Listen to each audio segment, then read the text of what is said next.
Ladies and gentlemen, welcome to the Fiscal Philosophy YouTube channel.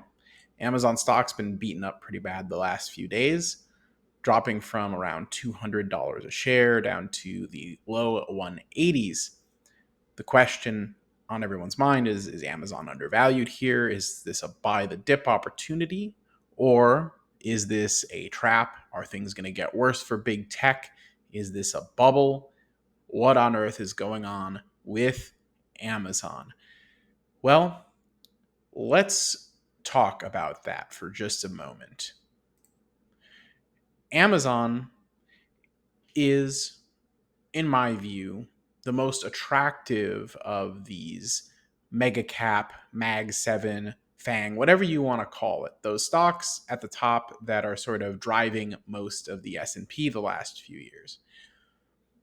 The reason is because Amazon has, I think, potentially the largest network effect and the most levers that they can pull to raise efficiency by cutting costs and to increase revenues.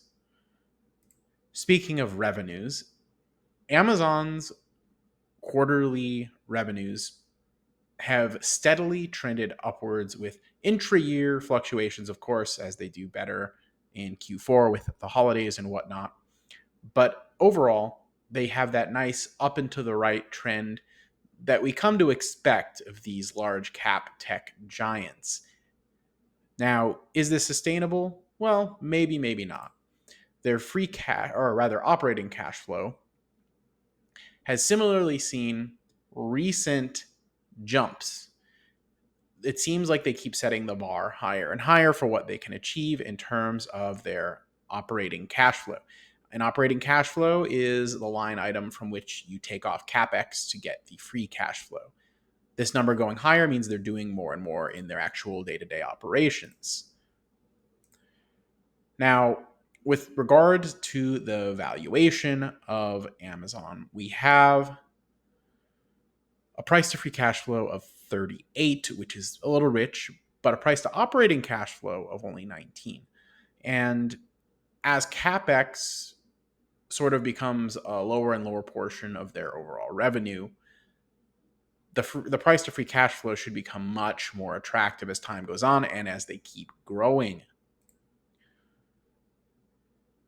I almost wish, actually, that analysts were a little bit less bullish on this name because, frankly, I feel like it would possibly go lower if it wasn't for all of the positive sentiment, and it would create an even better buying opportunity. But I'll take what I can get, and this recent dip has been pretty decent.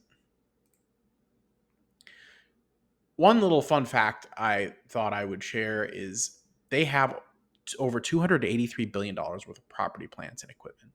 That is just a tremendous, tremendous amount for any entity to own. It's amazing that these properties, plants, and equipment are owned by a business and not by, say, a country. That's absolutely wild.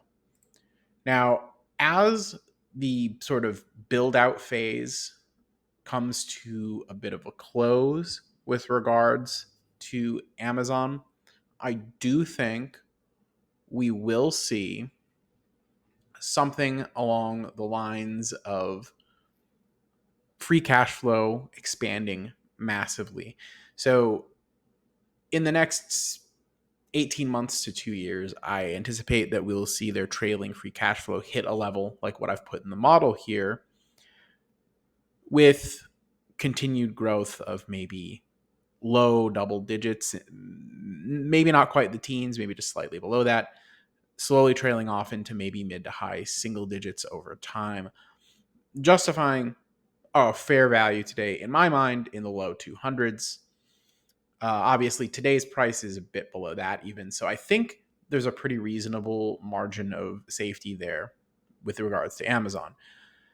Now, I encourage you all, if you have Amazon in your portfolio or you have a different opinion on it, to please comment below and let me know what you think. Also, remember to like the video, subscribe for the algorithm help to grow my audience and to not miss any more videos like this. Also, follow me on Discord, link in the description. Take it easy.